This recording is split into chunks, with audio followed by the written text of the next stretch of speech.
So, which son are you? The first son, the father says to the first son, "Go out into the vineyard," and he says, "No, I will not." But then later he goes. Then the second son says, "Yes, sir," but doesn't go. Who is that second son? Who is Jesus talking to when it comes to that second son? Well, he's talking to the chief priests, the elders, and really the Pharisees. These are people that say, "Yes, sir," on the exterior of their lives, but don't say yes interiorly. They don't make their whole life about the Lord. I'm working in the vineyard, taking action to bring people home. No, those are the people who are annoyed when new people show up because they don't belong to their clique. Is that us? I think most of us are that first son. We don't know what the vineyard is all about, and we just see it as work, only as work. And it seems like it takes a lifetime for us to see the joy that comes out of work, working the vineyard, the reward that it is, to be directly involved. Have you felt that in your life? To be directly involved to bringing someone to church? Have you ever experienced how much joy that is to actually make a difference in somebody's life? Or the joy in helping somebody see something new about their faith that they didn't see before? How powerful that is. Or to help someone get involved, to invite them into what you're doing as part of the mission of the church. What a joy that is. Yes, it can be painful to work in the vineyard, and we can face persecution, but those are labor pains, and they are forgotten once we reach fruition and we have that experience. It takes challenge that we keep at it, that we keep doing it.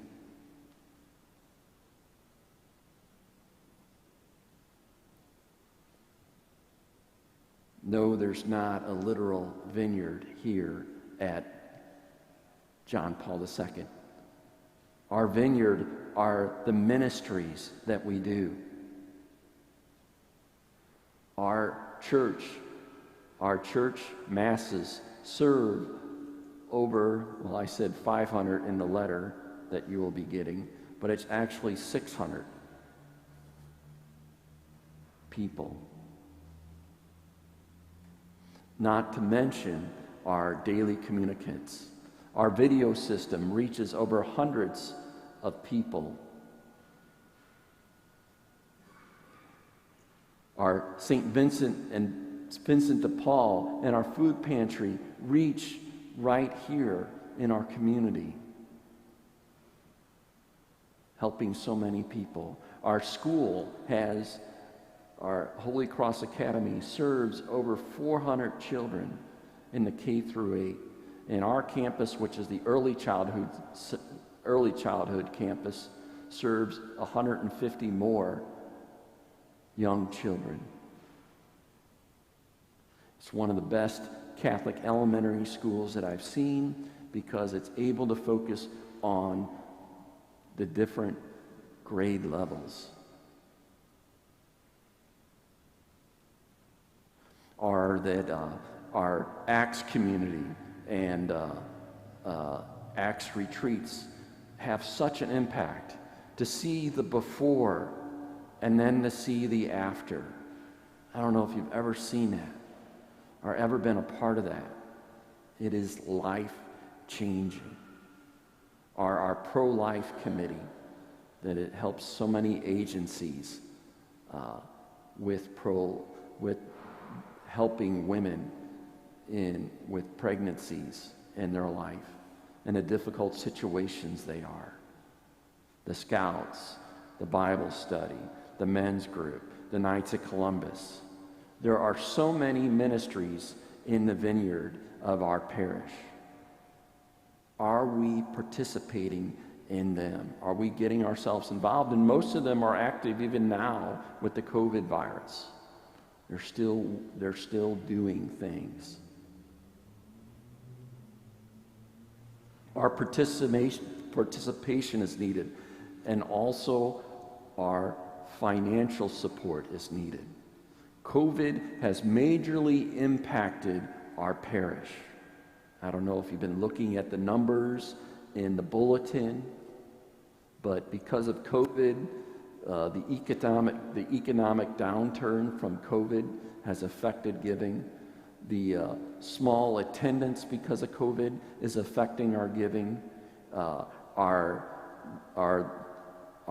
tenants in our convent who are Chinese exchange students, they're no more because of the COVID. We've lost our income from that.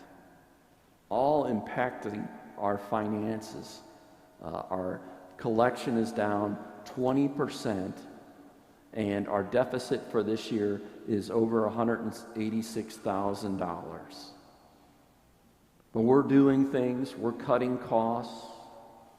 We're in the process, I think we may have found another tenant, and that possibly starting in January. Cross our fingers. And however, they're only renting one floor, whereas the exchange students were renting the entire building. So there is a loss there. Our government loan will be, hopefully, we're working on it, will be forgiven this year, the PPP. Don't ask me what it stands for. And we, from our endowment this year, in our parish for our education endowment, we will receive over $40,000. So there are many things that are helping this year, but we're also having to dip into our reserves, our rainy day funds. But we can't keep that up. We can't do that. There are so many things that we could be doing if we had the finances in our parish. There are so many things that we are doing, but to think about what we could be doing. I ask you to think about this gospel. Which son are you? Are you the one, the first son who's reluctant but goes out and does it, that learned the power of ministry? Are you the second son that says, oh yes, we're here on Sunday, nothing impacts our life the rest of the week, nothing changes, I'm here to get out what I can and not to give? Which son are we? I ask you to pray over what we're doing, how we might participate more in the parish. Pray over that. How we might be more consistent in our giving, the inconsistency because of the COVID. How can we maybe change that? Maybe we want to do electronic giving, or maybe thinking about increasing our offertory. Or maybe you're stuck at home and you haven't been able to come. Now's the time to start giving electronically. Think not only what we are doing in our parish, but what we could be doing. Our parish council met this week, and we've come to a conclusion of who is going to be on it. And one of the things I asked them to do as they prepare for a little workshop is to imagine the possibilities. Imagine the possibilities.